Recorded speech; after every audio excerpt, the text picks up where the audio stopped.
Hello, my friend. Welcome to your sleep story.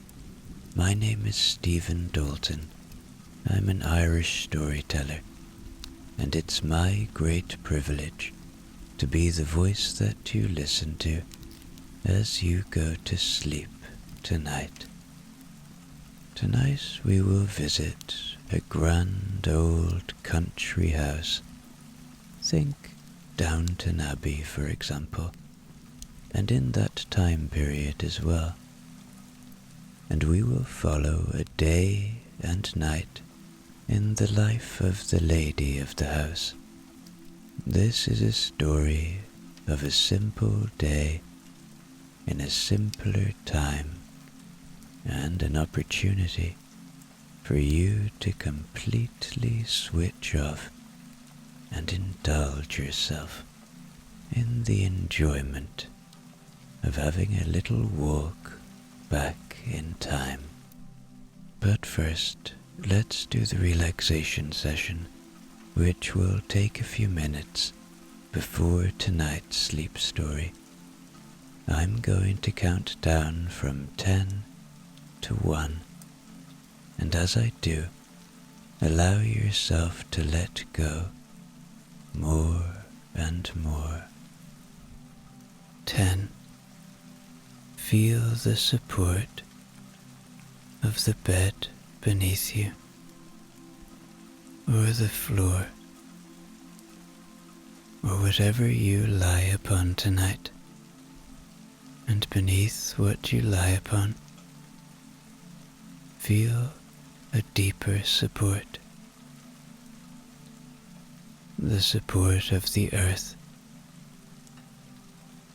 our home, our constant support.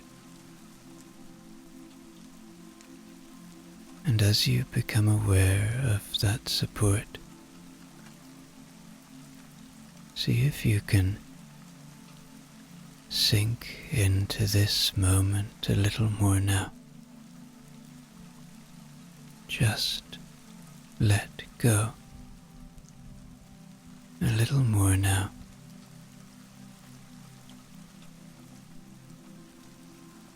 9. You are safe. Allow my voice to be an anchor of safety tonight,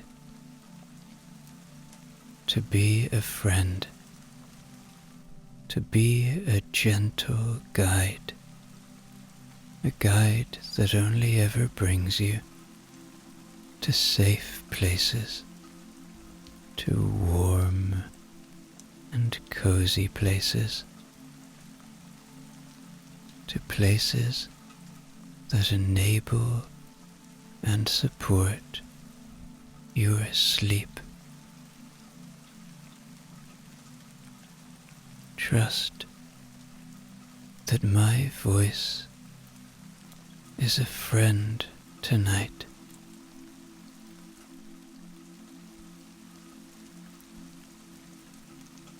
8. Feel into your body now. Notice where you might still be holding tonight. Notice where you may have pain or tingling or tension. Notice anything. Maybe you feel something in your feet or in your lower legs or your thighs or your belly, your chest, shoulders, your neck, your back, arms, hands. Or maybe you're like me and you hold tension in your face. Just see if you can soften a little now. This is a time for kindness to yourself and to your body.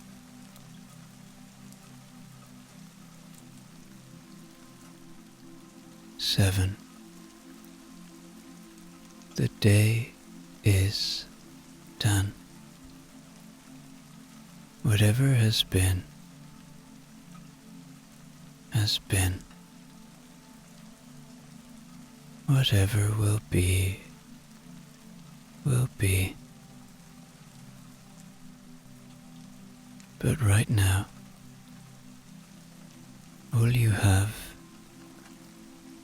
is this moment.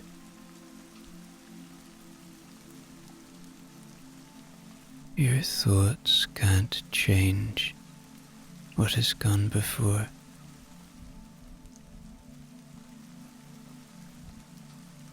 Your thoughts can't change what will come tomorrow. Your brain needs rest now. So, as thoughts come and go now, don't fight them. Don't chase them away. See them for what they are. Thoughts. Then just watch them go, like leaves floating away on a moonlit river, or clouds passing through a starlit sky.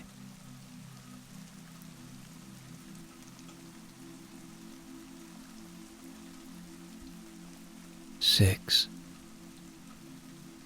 This is your moment. This is your time.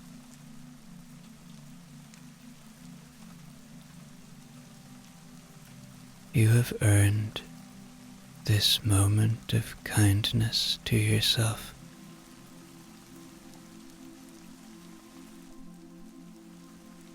You deserve to have peace in your life.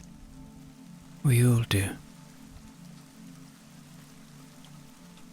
So, as you become aware of that fact,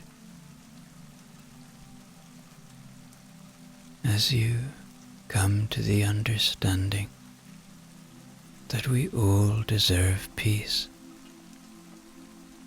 see if you can settle into this moment a little more now,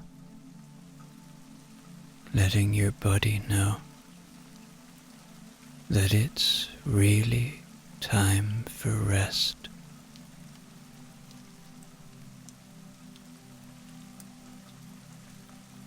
Five. Peace lives within you. It is a constant friend, waiting to be found, waiting to be felt. Where does it live within you?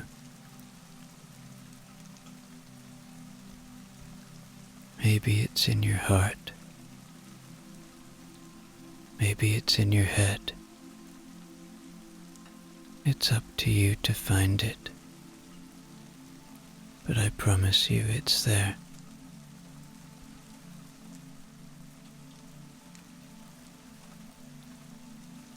Four.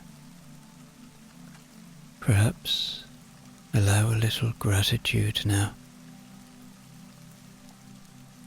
Gratitude for the simple things, for your body, for the shelter you have tonight, for the ones you love and who love you, for the beauty and wonder of this world, of this planet,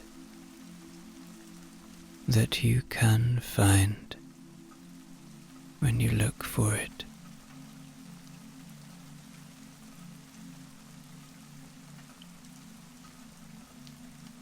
Three, begin to engage with your imagination now. Begin to see a beautiful old country house. There are fires lit inside.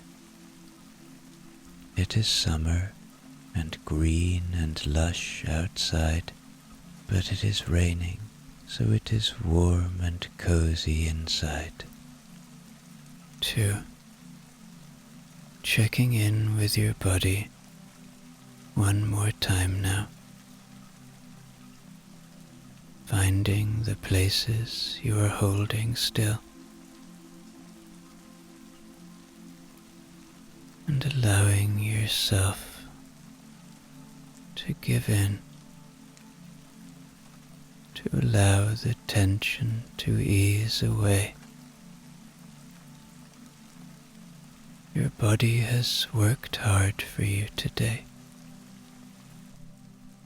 It's time to give it rest. And 1. Completely letting go now. As I tell you tonight's sleep story. It was raining when she woke, and by the sound of it, it had been raining for hours. In the great house of Wrenfield Park, in the high green country of the Yorkshire Dales, the storm had come up in the small hours and settled in to stay. The rain came down steady and heavy and straight, hour upon hour of it, drumming on the lead of the roofs and the slates of the stables, running in ropes from every gutter and downpipe, and beneath it the wind moved through the full summer trees of the park with a long, wet, rushing sound, turning the leaves so that their pale undersides showed silver. All the great cedars and oaks and limes streaming and tossing in the grey light.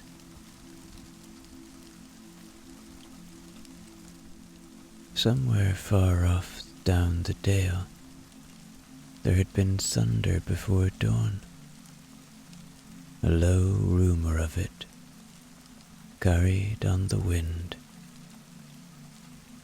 and there would be more before the day was done.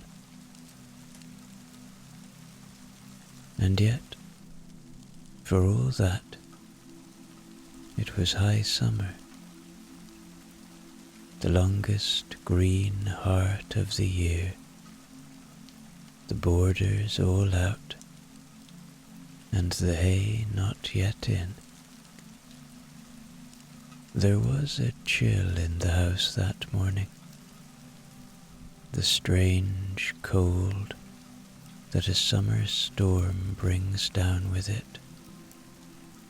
And so, the fire had been lit. housemaid named Annie had seen to that, coming along the corridor on slippered feet in the grey first light, kneeling at the wide marble hearth in the Countess's bedroom, and building the small fire that, on such a morning, the day asked for.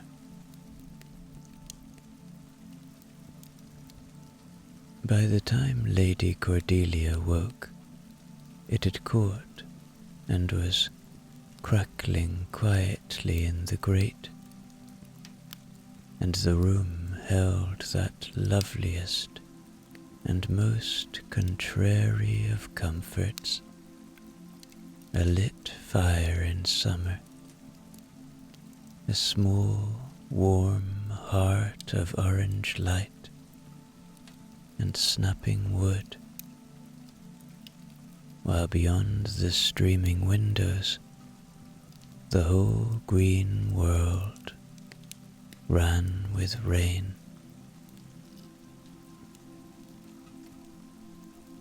Lady Cordelia, Countess of Renfield, lay in the great bed beneath a light summer coverlet and listened to it all.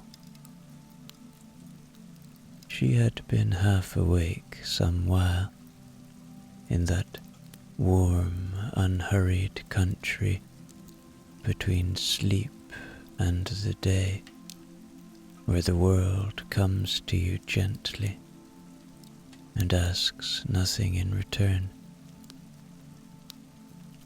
She heard the fire crackle and settle. She heard the rain on the windows, steady and deep and endless. She heard the wind go through the trees outside in long, soft surges, rising and falling, and far away, another slow roll of thunder somewhere over the moor.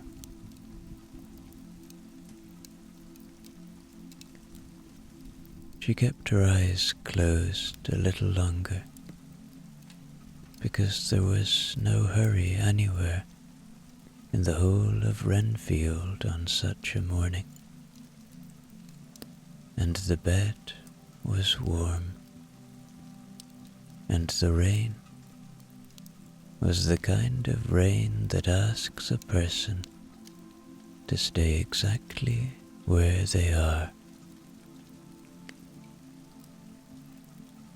Then came the soft rattle of china at the door, and she opened her eyes. It was Hannah, her maid, with the early tea. She came in with the tray held in the practiced balance of long habit, set it on the table by the bed, and went first to the windows, as she did every morning, and drew back the heavy curtains, pair by pair, the rings hissing along the poles,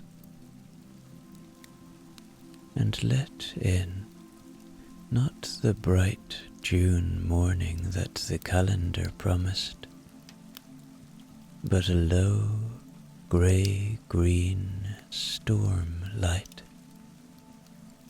and the sight of the rain coming down and down over the dripping park. "Still at it, my lady," said Hannah, by way of good morning. "Come down in the night and never stopped.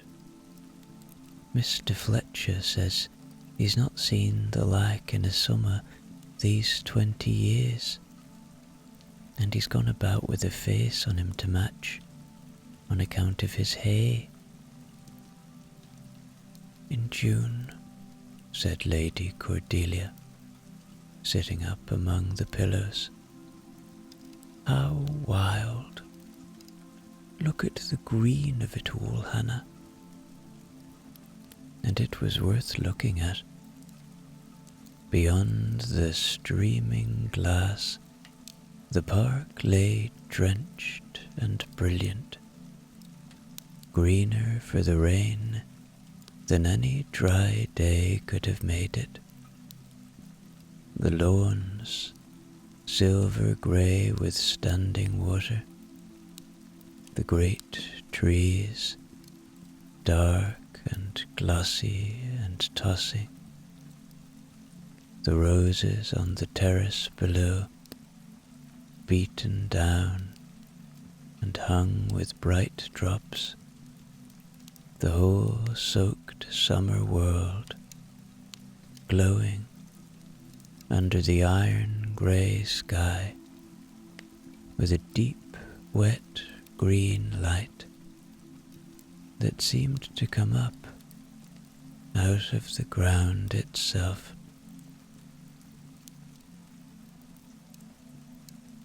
"It's green enough," Hannah allowed, pouring the tea, the steam rising up gold in the firelight.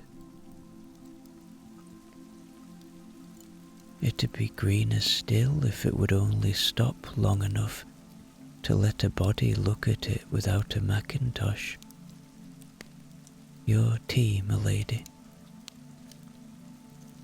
Lady Cordelia took the cup in both hands and held it a moment for the warmth before she drank. And it was a curious and delightful thing to sit up warm in bed with a hot cup and a lit fire across the room, while a cold rain came down on a summer garden. The fire crackled, the rain ran on the glass. The room was full of grey light and green light and firelight all at once.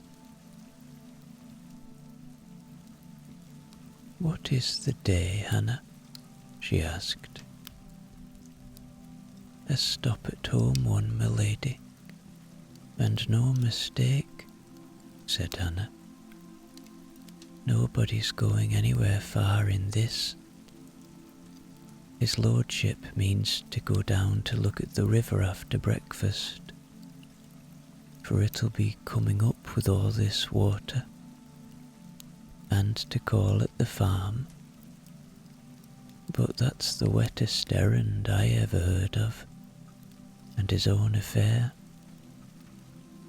Then you've Mrs. Pembroke at 10:30 for the week's ordering, and the rooms to think of for when Lady Victoria comes. And after that, my lady," Hannah considered, "nothing at all but the fire and a book, unless you're brave enough for the garden." "I might be brave enough for the glass houses," said Lady Cordelia.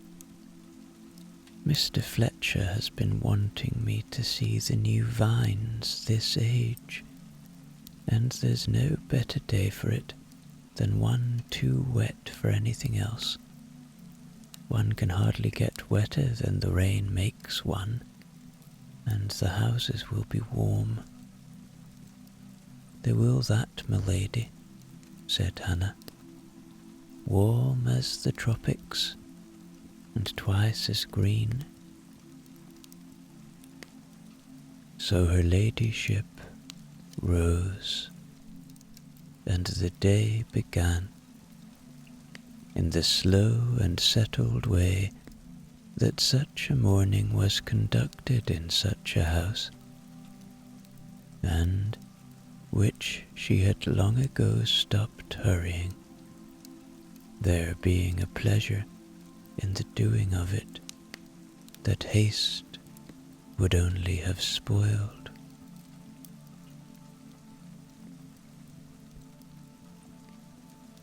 The bath came first, deep and hot, in the great mahogany-framed tub along the corridor.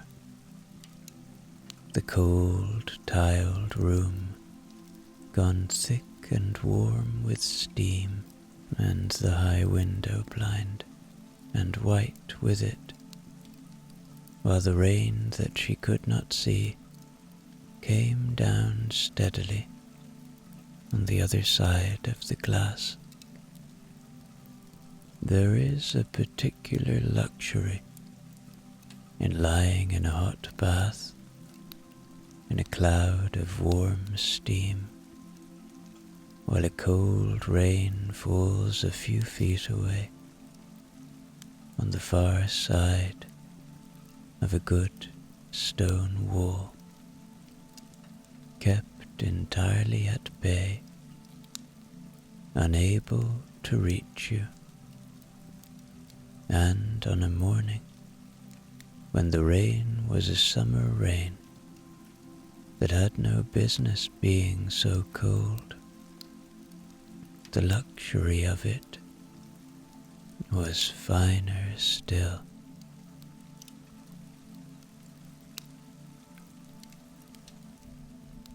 Then the dressing, performed to its settled order,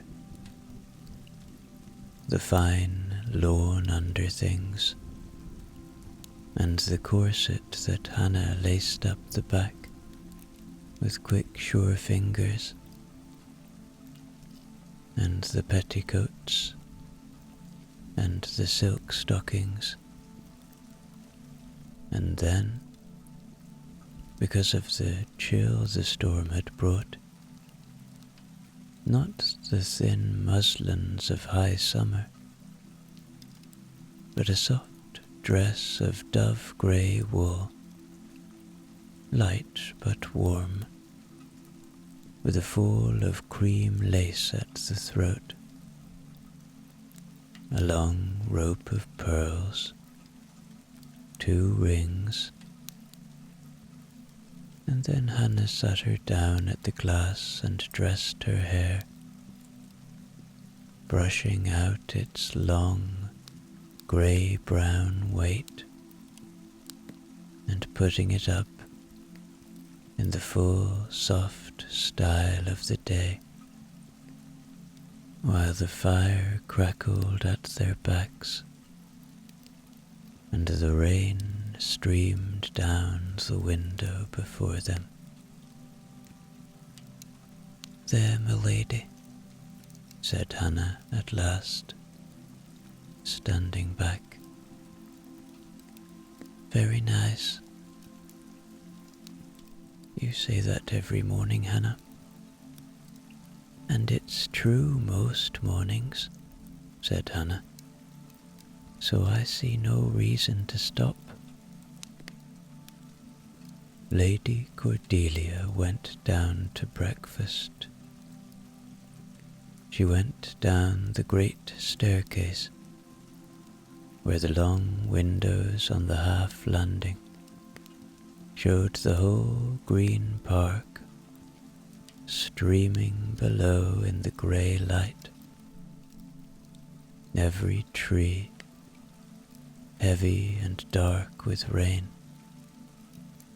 and a blackbird sheltering under the balustrade of the terrace, with the disgusted air of a creature whose summer had been personally interfered with.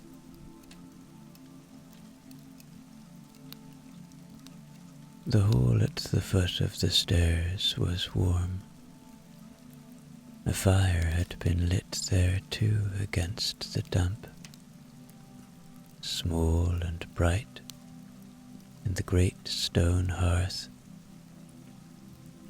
and the house held that particular smell of a country house on a wet morning, which is the smell of wood smoke and beeswax polish and coffee and rain, and underneath it all, drifting in at the garden door whenever it opened, the heavy green sweetness of a soaked summer garden. Wet leaves, wet earth, crushed grass, roses.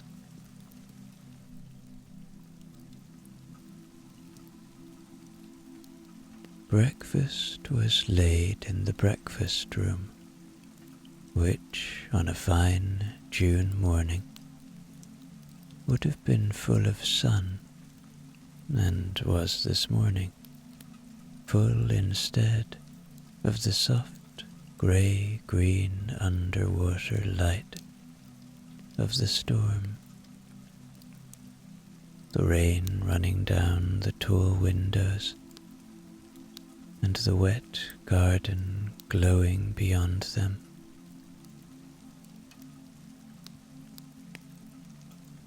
On the long sideboard stood the row of silver chafing dishes over their small blue flames, each under its domed cover,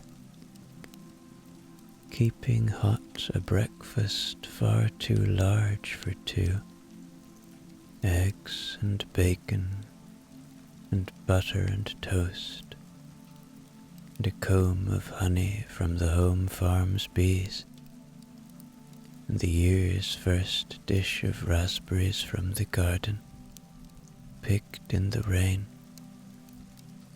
There was coffee and there was tea, both kept hot on their stands.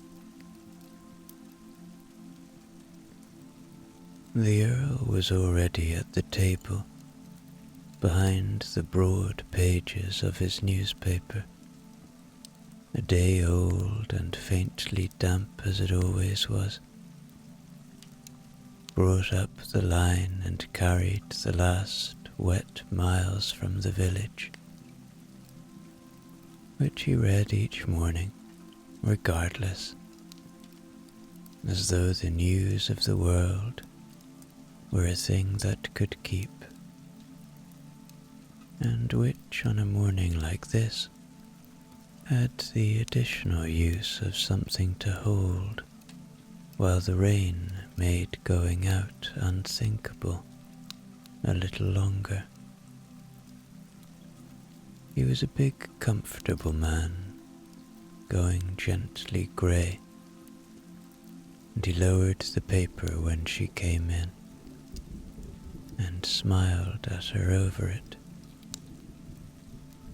"Filthy morning," he said, with enormous contentment, in the tone of a man to whom a filthy morning that keeps everyone at home is no bad thing at all. "So Hannah tells me, and Mr. Fletcher by way of Hannah," said Lady Cordelia, going to the sideboard to lift a cover and see what there was. "Though it is a beautiful sort of filthy. Have you looked at the garden? It has never been so green." "I shall look at it from under an umbrella in half an hour," said the Earl, "and like it rather less," and he returned to his paper. At his feet, in the warm place by the fire they held to be theirs, by ancient and unbreakable right, lay the two spaniels, Pip and Jess, curled nose to tail, opening one eye each to confirm that her ladyship carried nothing edible, and closing them again. She took her place and helped herself to a little of the raspberries and a piece of toast, and poured her coffee. And for a long while, neither of them said anything at all, in the comfortable silence of two people who had breakfasted together across a great many thousand mornings, and had said, at that hour, everything that ever needed saying, which was very little. The fire crackled, the rain streamed down the windows, the Earl turned a page, Pip sighed in his sleep, the long whistling sigh of a dog who can hear the rain and is glad to be where he is. After breakfast, the Earl was put into oilskins and a sou'wester and a great deal of waterproof by his man,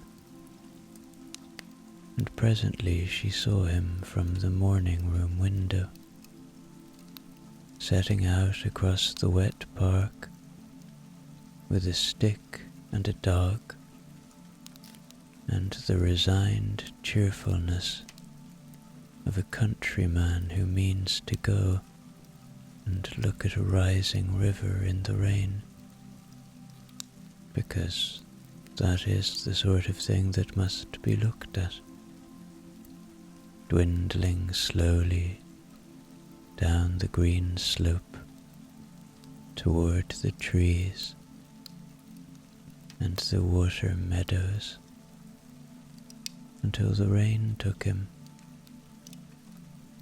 She watched until he was gone, and then sat down to the post.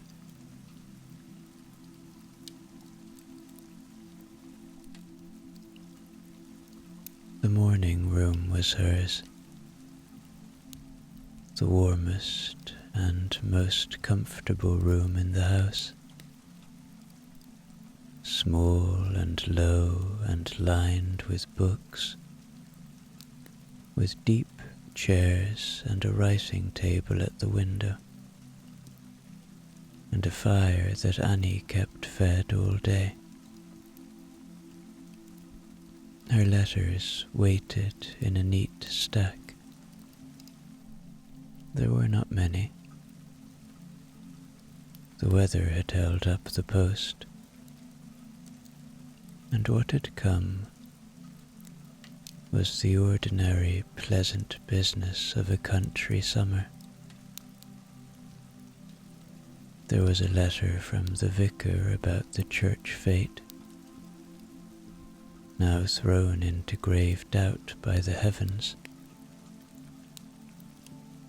There was a letter from a cousin in the south, describing, with the particular complacency of the southern English, the great heat and dryness there, and the trouble they were having keeping the lawns from scorching,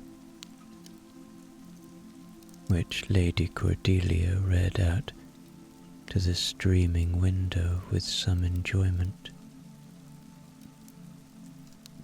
There was a catalogue of bulbs for autumn planting, which she set aside to enjoy properly later, as one saves the best thing on the plate, and there was a bill from the dressmaker, and a note about the flower rota,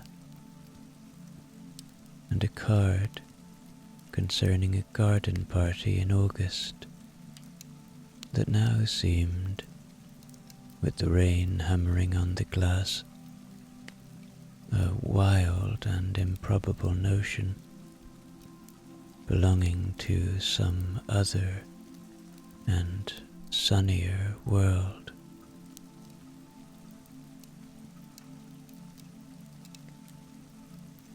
She answered them all in her clear, unhurried hand at the writing table by the window, dipping her pen, the fire glowing at her back, and the green rain light filling the room, and the only sounds, the small scratch of the nib, the tick of the carriage clock on the chimney-piece, the crackling of the fire, and beyond it, all the steady drumming of the rain and the thunder in the distance.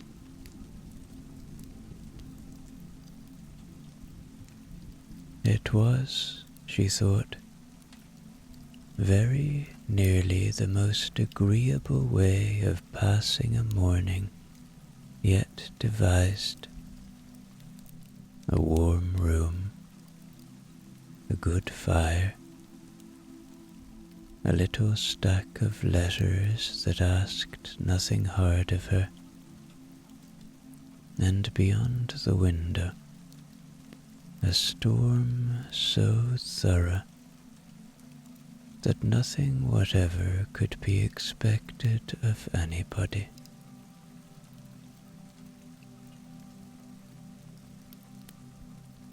At 10:30, while the long case clock in the hall was still working through its account of the matter, Mrs. Pembroke came in. Mrs. Pembroke was the housekeeper, and had been for 20 years, and ran the great house the way a good captain runs a ship, with a vast, quiet competence, and a bunch of keys at her waist that announced her down any corridor with a soft, companionable jingle. She came in with her household book under her arm, and the two of them settled to the morning's ordering by the fire, as they did every day, with the easy shorthand of two women who had done it together for 20 years, and could very nearly have done it without speaking at all.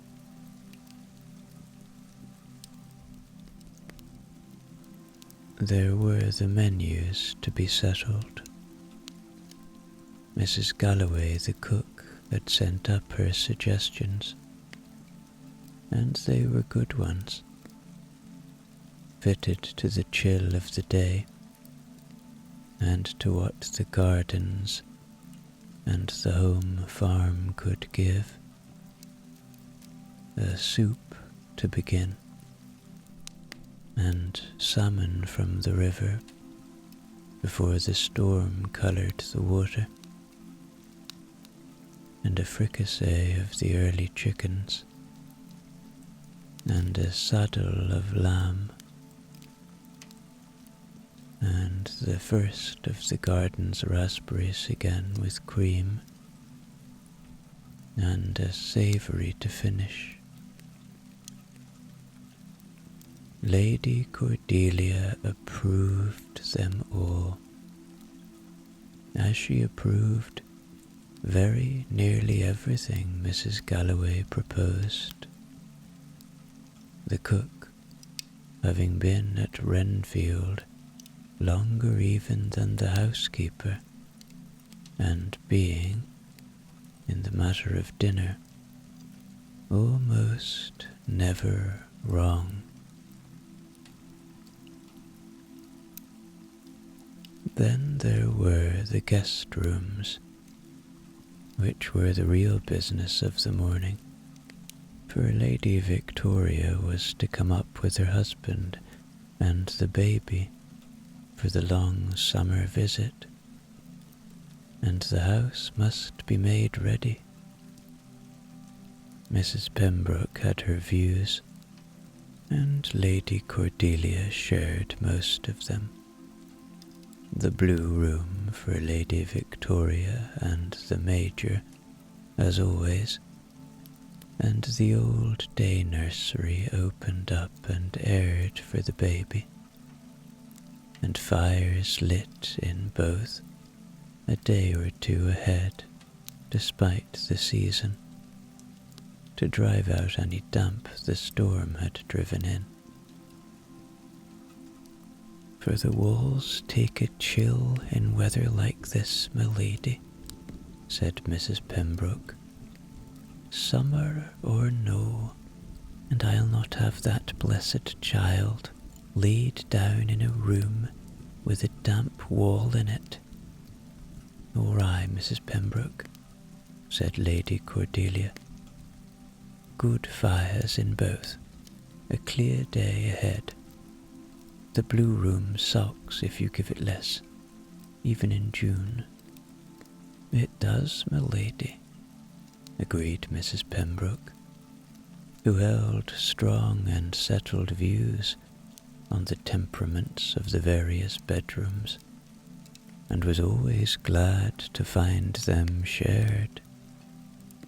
And she gathered her book and her keys, and went away with the soft jingle of them, fading down the corridor and down the stairs, into the great, warm, working depths of the house. And after that, as Hannah had promised, there was, for a while, nothing at all,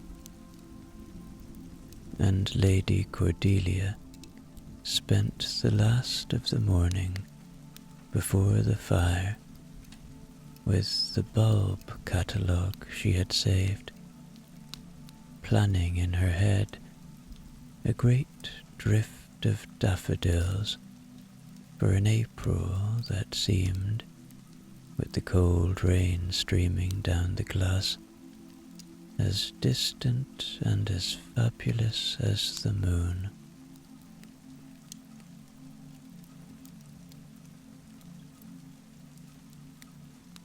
Before luncheon, she went down to the kitchens, partly on the morning's small business, and partly because she liked to, the kitchen being the warmest and most cheerful place in the whole house on a cold, wet day.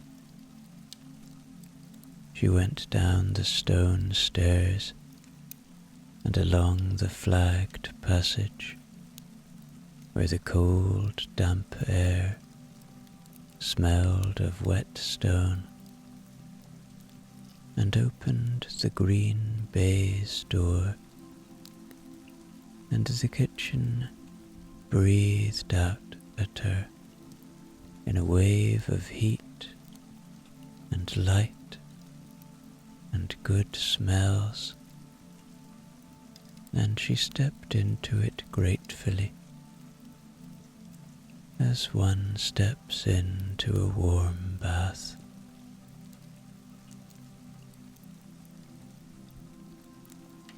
The kitchen at Renfield was an enormous high room, and on a cold, storm-dark morning. It was the beating heart of the house. The great black range roared along one wall, every door and damper of it tended like an altar, and the heat came off it in waves. Things were happening at every surface.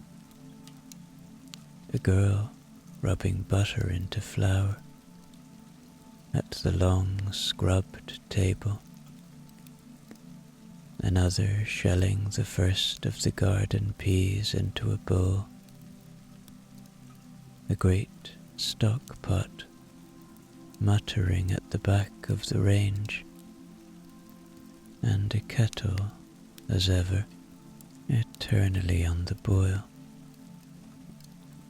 The high windows showed nothing but the grey rain falling, and the wet that ran down their panes was the only cold thing the room would acknowledge.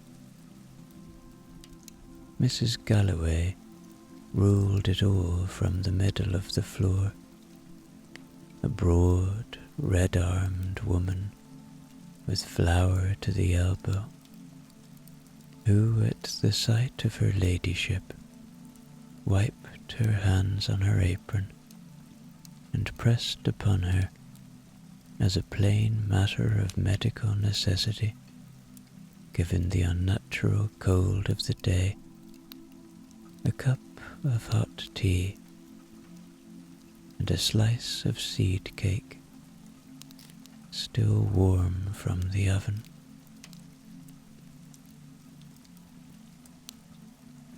Lady Cordelia took them, standing by the great warm range, and praised the morning's baking, which sat cooling in golden ranks on the dresser,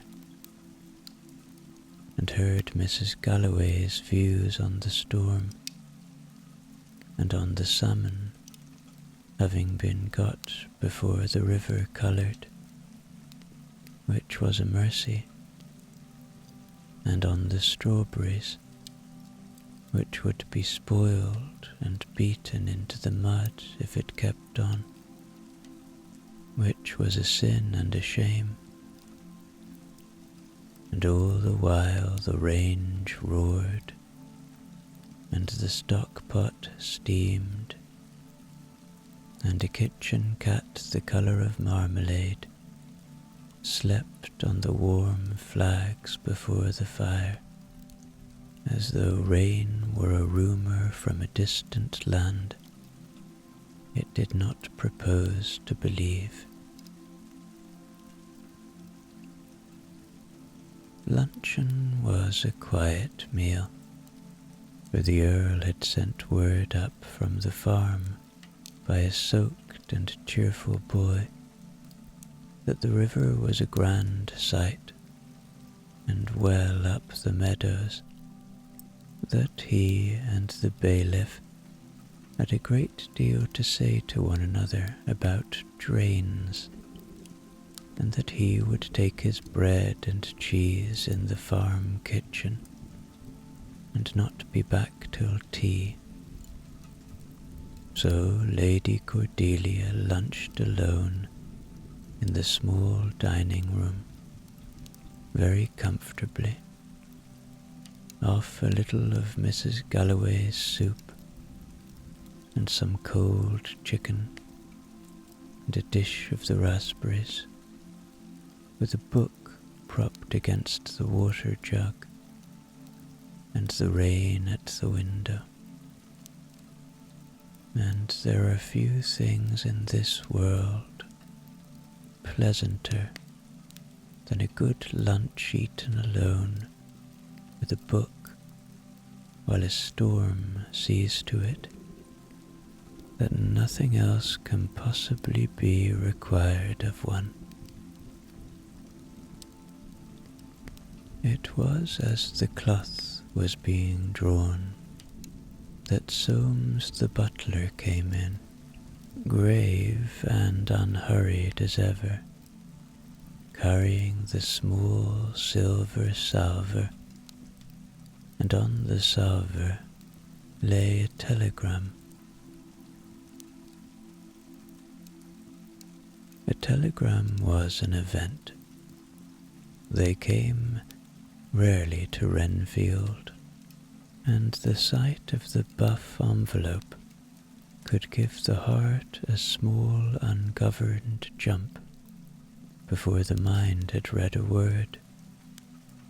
But Soames, who had been a butler 40 years, and knew precisely what a telegram did to a household, and held it part of his office to manage the moment, had a way of carrying an ordinary one that drew the alarm clean out of it, and he carried this one so. "From Lady Victoria, my lady," he said, which was as good as to say, before ever she opened it, that nothing in the world was wrong. Lady Cordelia opened it and read it, and her whole face warmed. It was from her daughter, and it said, in the clipped, economical way of telegrams, that they would come up a week earlier than planned, if it was no trouble, the Major having got his leave brought forward, and that the baby, the first grandchild, 6 months old, and by every account that reached Renfield, a child of quite unequalled genius and beauty, had 2 teeth now, and was enormously pleased with himself about it. "Arriving the 14th, if convenient," it ended. "Longing to see you both, and the garden. Tell Fletcher, Victoria." Lady Cordelia read it twice, and then a 3rd time, and laughed aloud at the last of it, alone in the room. And then she folded it small and put it into the pocket of her grey dress, where it stayed for the rest of the day, and where her fingers found it more than once in the quiet hours that followed, the way one returns to a warm thought. "They come up on the 14th, Soames," she said. "The whole party, a week early. Will you tell Mrs. Pembroke? And I think Lady Victoria would never forgive me if I did not tell Mr. Fletcher myself. She has left me my instructions."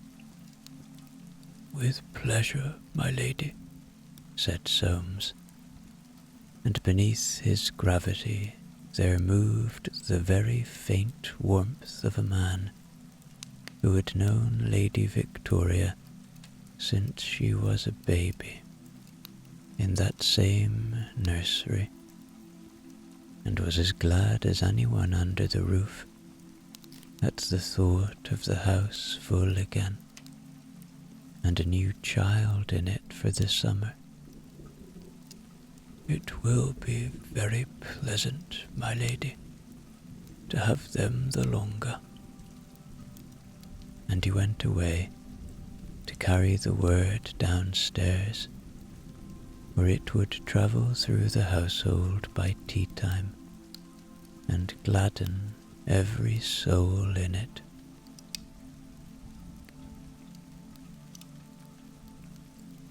The afternoon, then, gave Lady Cordelia her excuse, and she took it. She would go and see the glass houses and tell Mr. Fletcher his news herself. She put on her stoutest shoes and an old waterproof cloak with a hood, and went out by the garden door into the rain, and it was, after the long, warm indoor morning, a wild and splendid thing to be out in it. The air thick and cool, and washed, and full of the green smell of the soaked garden, the rain drumming on her hood, the gravel of the path running like a stream, the borders to either side bowed down and dripping and brilliantly, impossibly green, every leaf and petal hung with water, the whole garden roaring softly with rain. You went quickly down the path and through the door in the high old wall into the kitchen garden, and across it to the long range of glass houses that ran along the warm south wall, and opened the door of the great vinery, and stepped inside, out of the storm, into another country altogether.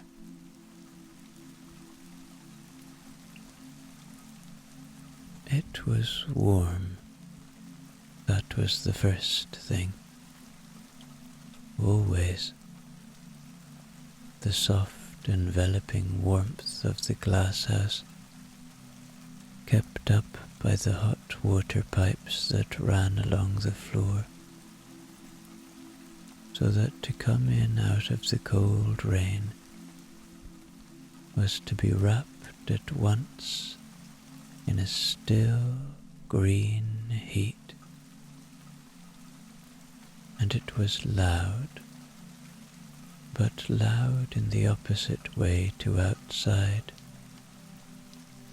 for the rain that had been drumming on her hood now drummed far harder and grander overhead on the glass roof, a great seething roar of it 3 feet above her head, while she stood perfectly dry and warm beneath. And it was green, green beyond any green the wild garden could show. The long vines trained up under the roof, and along the wires, their broad leaves translucent in the grey light, and the young bunches of grapes hanging down already formed and swelling, small and hard, and green and perfect, in their dozens and their hundreds, all down the warm length of the house.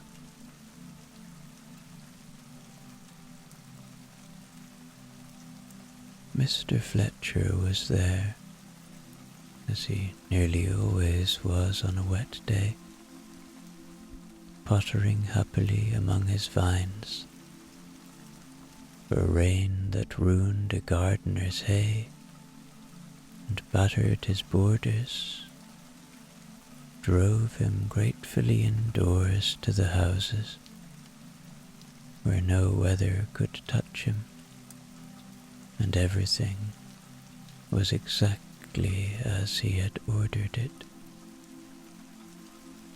He was a small weathered man of 60-odd, with the gentlest of natures and a passion for growing things that 40 years had only deepened, and the sight of her ladyship come to see his houses on her own account on such a day made his whole week.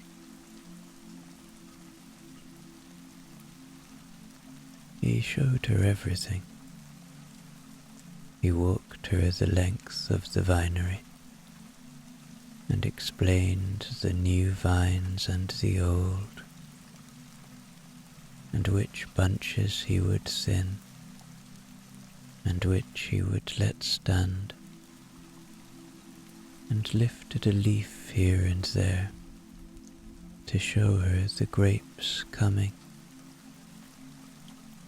He took her through into the peach house, where the trees stood, fanned against the warm back wall, and the peaches hung among the leaves, flushed and fattening, one or two nearly ripe enough to make a man weep.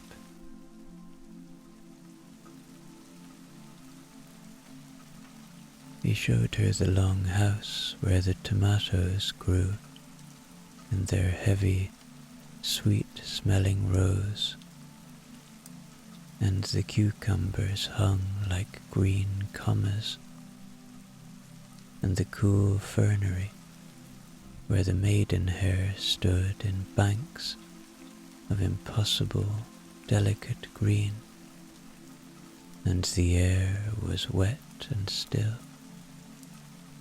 and the little stove house, warmest of all, where he kept a few orchids and a great old sweet-scented stephanotis that had been there longer than he had. And everywhere they went, the rain roared overhead on the glass, and the houses stayed warm and green and still beneath it, and the good, wet, earthy, growing smell of the whole place wrapped round her like a blanket.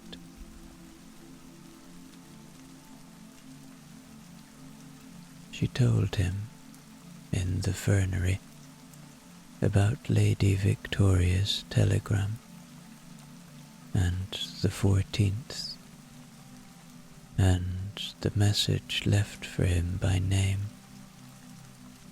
and Mr. Fletcher, much moved, said only that he would have the best of the peaches kept back for her then, and the first ripe melon,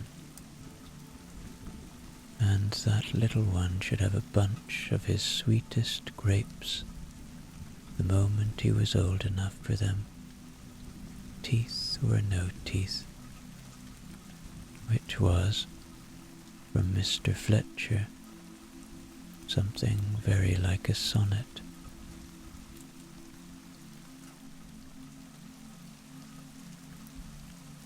She came back to the house through the rain, glowing and damp and happy, with the green warmth of the houses still about her, and gave up her wet cloak and her wet shoes at the garden door, and went to the morning room, where Annie had built the fire up bright against the afternoon's chill, and there she settled into her chair by the hearth with her needlework. A length of cushion cover she had been at, without urgency, since about Easter, and the long, quiet heart of the afternoon closed gently round her.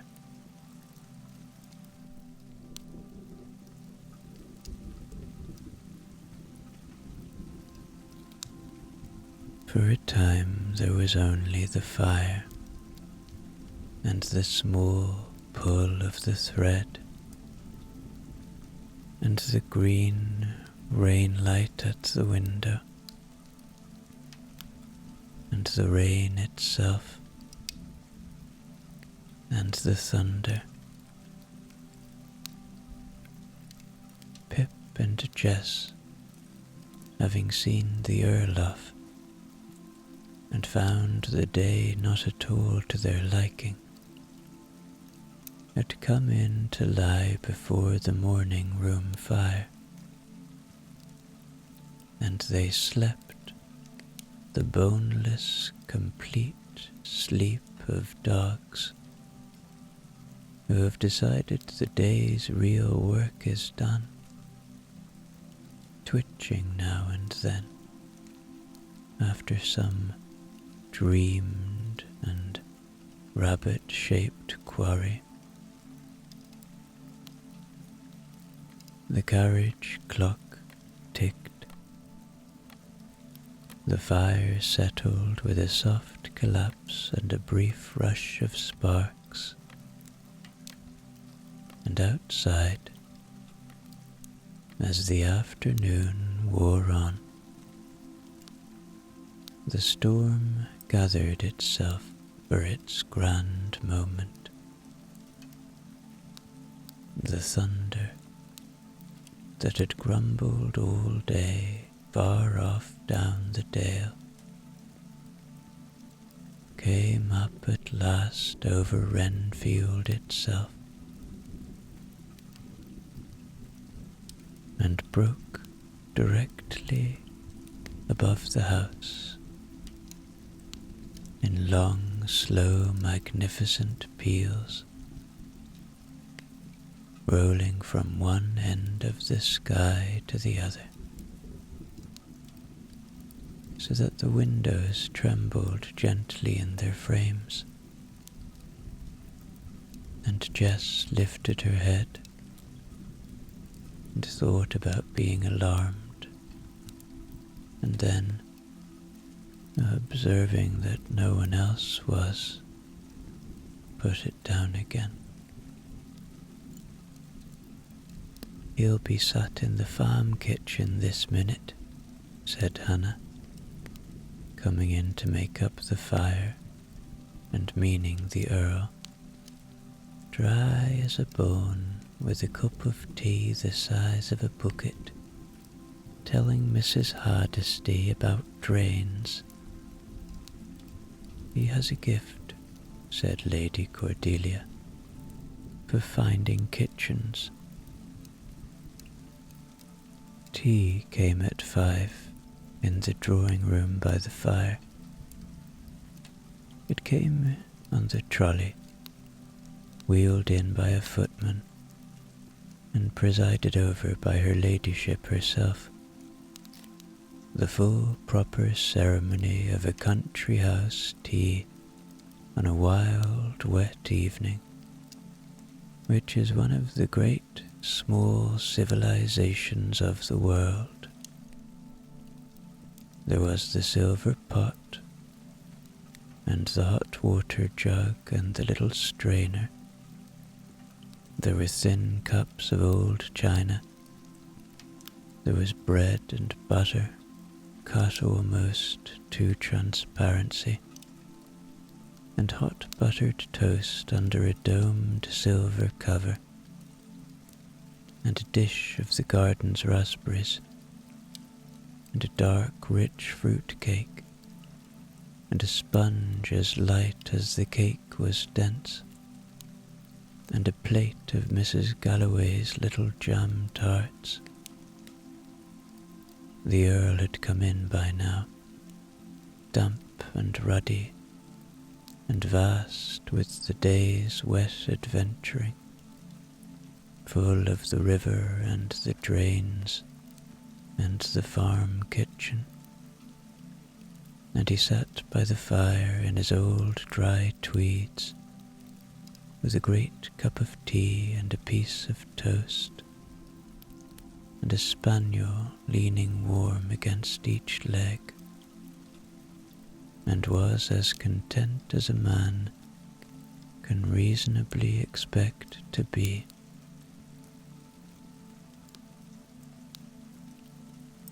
She told him the news of the telegram, and he was as pleased as she had known he would be, and said, "The 14th, several times, in a tone of deep approval, and observed that if this rain ever stopped, the fishing would be wonderful for the Major, and that they must get the old swing down from the loft and rehung in the big lime for when the child was bigger.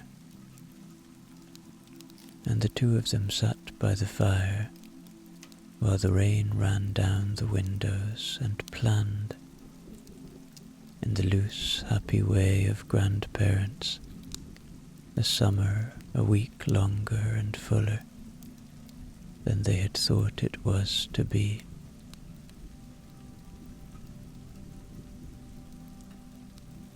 When the tea things were taken away, the evening drew on toward dinner, and the long northern summer light began at last to go,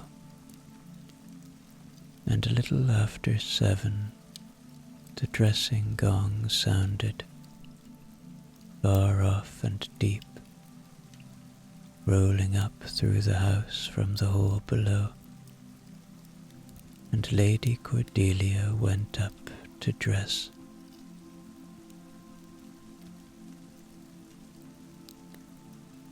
Her room was warm and lamp-lit, the curtains not yet drawn against the grey-green dusk, and the rain still streaming down the glass,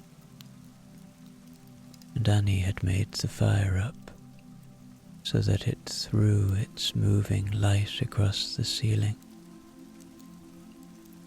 Hannah was waiting, and there now took place, in reverse and in finer stuff, the long ritual of the morning, the grey wool laid aside, and in its place, layer by careful layer, the dress of the evening, a gown of dark silk, the deep green of a yew, that took the firelight in its folds when she moved, the pearls again, and pearl drops at the ears, and her grandmother's little diamond crescent set in her hair.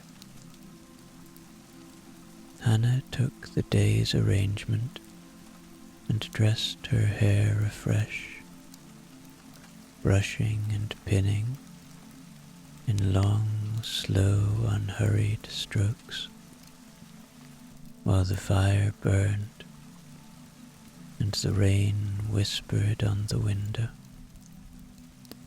and neither of them felt the need to fill the quiet. "There, my lady," said Hannah at the last, settling the crescent. "Very fine." "You would say so, Hannah, if I came down to dinner in my gardening apron with a trowel in my hand."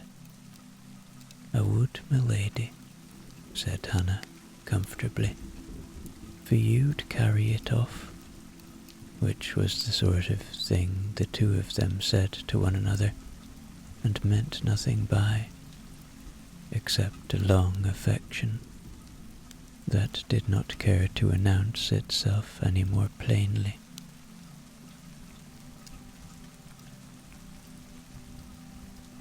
She and the Earl dined alone at the small round table in the family dining room, rather than the long cold reach of the great one, with a fire in the hearth and candles down the middle, lit early tonight, for the storm had stolen the evening's light a good 2 hours before its time, and Soames and one footman to wait. It was not a large dinner, but it was a very good one, and they ate it slowly and without hurry, the candlelight gleaming on the silver and the glass and the dark polished wood, the fire warm at their side, and the rain beyond the curtains, flinging itself in long soft rushes at the house.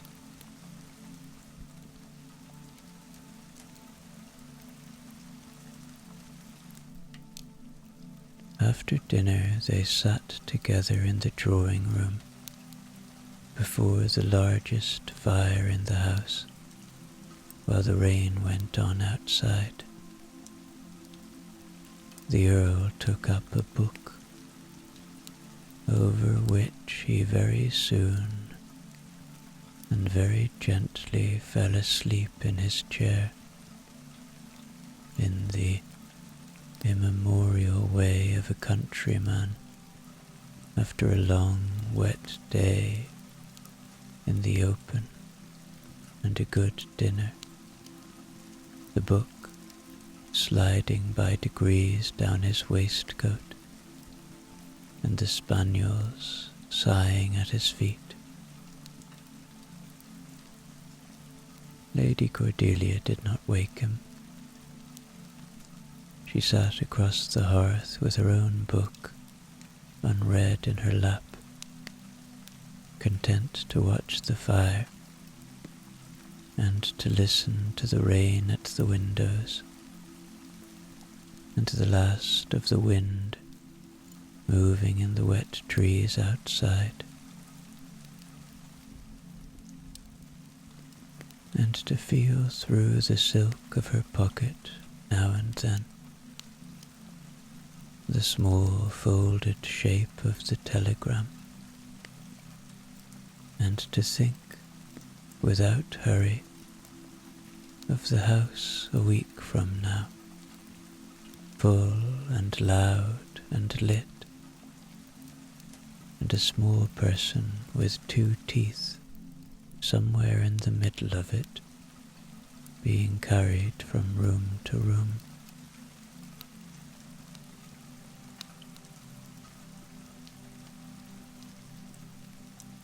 The clock on the chimney-piece struck the half-hours softly, one upon another, and the fire burned down from a blaze to a deep red glow, and at length the Earl woke himself with a small snort, declared that he had merely been resting his eyes, and allowed that it was perhaps getting late, and so it was.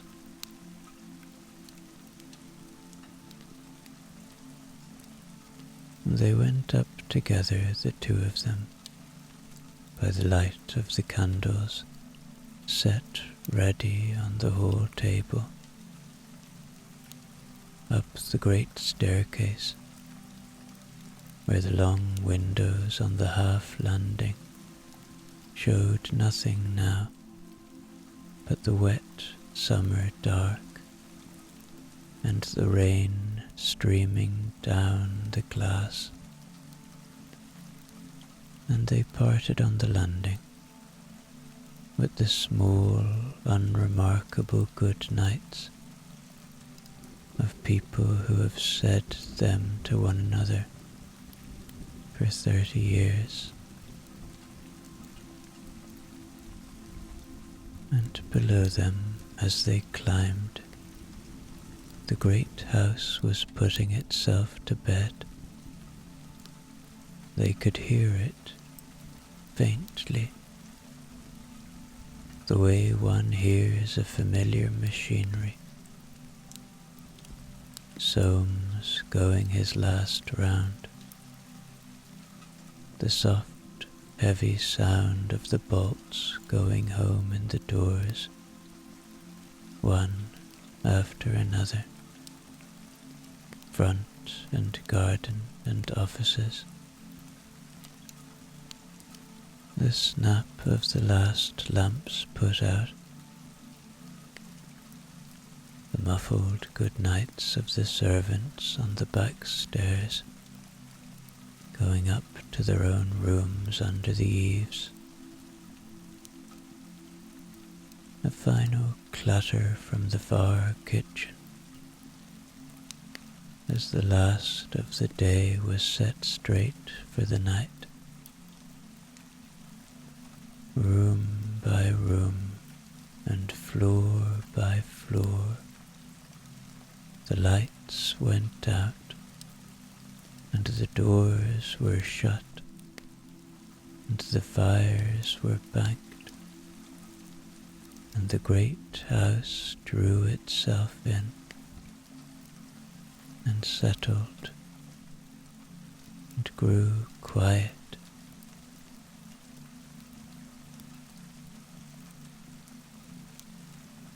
Anna waited in the lamp-lit room a last time to undo what the evening had asked. The green silk was laid aside, the pearls returned to their case, the little crescent lifted out of her hair, and Lady Cordelia sat at last before the glass in her nightgown, with a soft wrap about her shoulders, and Hannah took down her hair and brushed it out. The long, slow strokes of the boar brush, a great many of them, unhurried, while the fire crackled low in the grate, and the rain whispered on the dark window, and the thunder rang out in the distance.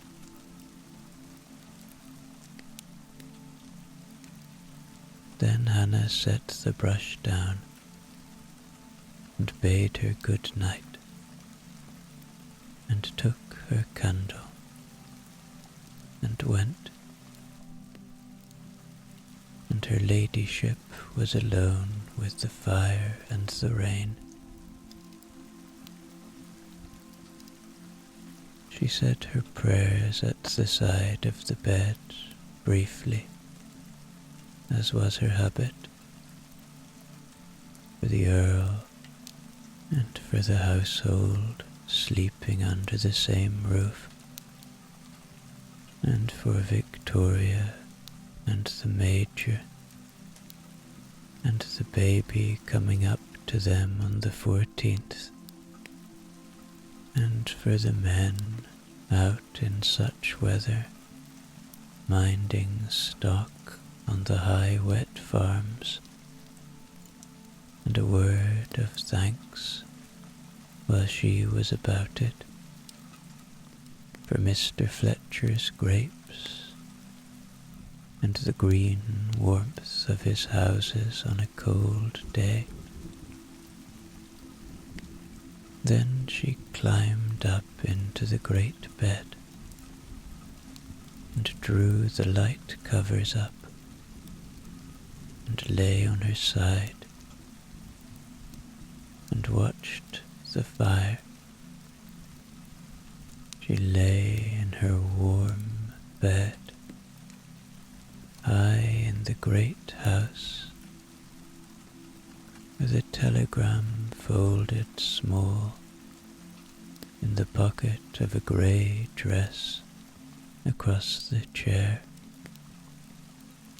and a house full of summer,